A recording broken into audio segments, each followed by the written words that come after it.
برادران ملت اسلامیہ السلام علیکم ورحمۃ اللہ تعالی وبرکاتہ۔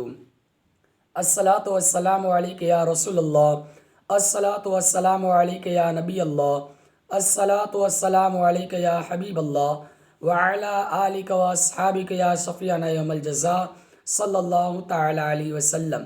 برادران ملت اسلامیہ، جیسا کہ آپ تمامی حضرات کو معلوم ہے کہ اللہ تبارک و تعالی قرآن مجید میں ارشاد فرماتا ہے، کلو نفس ذائقۃ الموت، یعنی ہر نفس کو، ہر جاندار چیز کو موت کا مزہ چکھنا ہے۔ گویا وہ انسان ہو یا جنات ہو یا کوئی جانور ہو یا چرند و پرند ہو یا شجر و حجر ہو، کوئی بھی مخلوقات جو دنیا میں پیدا ہوئی وہ آج کے زمانے میں ہے، پھر ایک نہ ایک دن ختم ہو جائے گی۔ برادران ملت اسلامیہ، اسی طریقے سے ایک جناب اپنے واقعہ کچھ اس طریقے سے پیش کرتے ہیں کہ ایک مرتبہ ایک شخص جو ہے کہ خواب میں دیکھا کہ وہ جنگل میں بھٹک رہا ہے، وہ جنگل میں تنہا بالکل بھٹک رہا ہے، اگل بغل کوئی نہیں دکھائی دے رہا ہے، بالکل سنسان جو ہے جنگل میں اکیلے تنہا بھٹک رہا ہے۔ وہ انسان اس میں بھٹکتے ہوئے اس کو پیچھے سے آواز سنائی دیتی ہے۔ جب وہ پیچھے مڑ کے دیکھتا ہے تو ایک بھیانک شیر جو ہے جنگل میں اس کو دیکھ لیتا ہے۔ تبھی وہ بندہ گھبرا جاتا ہے بالکل، اور پھر وہاں سے جو ہے بھاگنا شروع کر دیتا ہے۔ بھاگتے بھاگتے بھاگتے وہ انسان جو ہے ایک پیڑ کی ڈالی پر جا کر بیٹھ جاتا ہے۔ اب شیر جو ہے نیچے اس شخص کا انتظار کرتا ہے کہ کب وہ نیچے اترے اور کب میں اسے کھا جاؤں۔ برادران ملت اسلامیہ، بہت یہ سمجھنے والی بات ہے۔ ایک شخص جو ہے پیڑ پہ بیٹھا ہوا ہے اور نیچے شیر انتظار کر رہا ہے کہ کب وہ شخص جو ہے نیچے اترے اور کب میں اس کو کھا کر اپنا پیٹ بھر لوں۔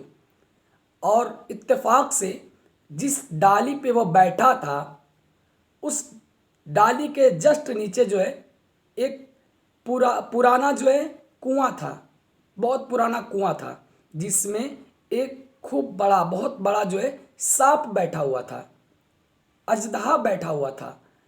اب وہ انسان اور گھبرا جاتا ہے، اور اتفاق کی بات یہ بھی ہے کہ جس ڈالی پہ وہ بیٹھا تھا اسی ڈالی کو دو چوہے، ایک کالا رنگ کا تھا اور ایک سفید، دو چوہے اسی ڈالی کو کاٹ رہے ہیں۔ اب وہ شخص بالکل گھبرا جاتا ہے۔ اب وہ شخص کرے تو کرے کیا؟ نیچے اترے تو شیر کا ڈر، کود جائے تو کنویں میں جانے کا ڈر، اگر ڈالی پہ بیٹھا رہے تو چوہوں کا ڈر، چوہے جو ہے کہ ڈالی کو دھیرے دھیرے دھیرے دھیرے کاٹ رہے تھے۔ اب وہ شخص بالکل گھبرا جاتا ہے۔ تبھی اس کی ڈالی جو ہے چوہے کاٹ دیتے ہیں۔ اب وہ ڈالی نیچے کی طرف جب آتی ہے تو شیر پہلے جھپٹتا ہے۔ جب شیر اس کو جھپٹ کر اس کا گوشت نوچ لیتا ہے اور جو حصہ بچ جاتا ہے وہ جا کر کنواں میں گر جاتا ہے۔ جب کنواں میں جاتا ہے تو اسے سانپ کھانا شروع کر دیتا ہے۔ برادران ملت اسلامیہ، اتنا ہونا تھا کہ وہ شخص خواب سے بیدار ہو گیا، چیخ کر اٹھ گیا خواب سے۔ اب اسے رات بھر نیند نہیں آئی۔ وہ شخص جب صبح ہوا تو محلے کے امام صاحب کے پاس گیا۔ جب امام صاحب کے پاس وہ شخص پہنچا اور اپنے خوابوں کی تعبیر پوچھی تو امام صاحب نے فرمایا کہ اے شخص، جو تم نے جنگل میں ایک شیر دیکھا وہ شیر نہیں بلکہ تمہاری موت تھی، اور جو تم جا کر ڈالی پہ بیٹھے تھے وہ کوئی ڈالی نہیں تھی، وہ تمہاری زندگی تھی۔ اور تم نے نیچے ایک کنواں دیکھا ہوگا، وہ کنواں نہیں تھا، وہ قبر تھی تمہاری، اور اس قبر میں جو ہے تم نے ایک سانپ دیکھا ہوگا، وہ سانپ نہیں تھا، وہ تمہارے اوپر عذاب تھا۔ اور جو چوہے تم نے دیکھے جو تمہاری ڈالی کو کاٹ رہے تھے، سفید رنگ کا اور ایک کالا رنگ کا، وہ چوہے نہیں تھے، وہ دن اور رات تھے جو تمہاری زندگی کے ڈالیوں کو کاٹ رہے ہیں۔ جس دن تمہاری ڈالی کٹی تم موت کے حوالے ہو جاؤ گے۔ جب موت کے حوالے ہو جاؤ گے تو قبر میں جا گرو گے۔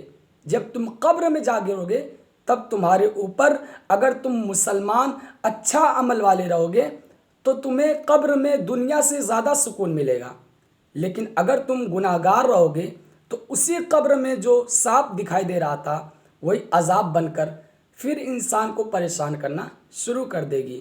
تو اللہ تبارک و تعالیٰ سے دعا ہے کہ ہم سبھی مسلمانوں کو دنیا و آخرت دونوں کے عذاب سے بچنے کی توفیق عطا فرمائے، ہم سبھی مسلمانوں کو آقائے کریم صلی اللہ علیہ وسلم کے بتائے ہوئے نقش قدم پر چلنے کی توفیق عطا فرمائے۔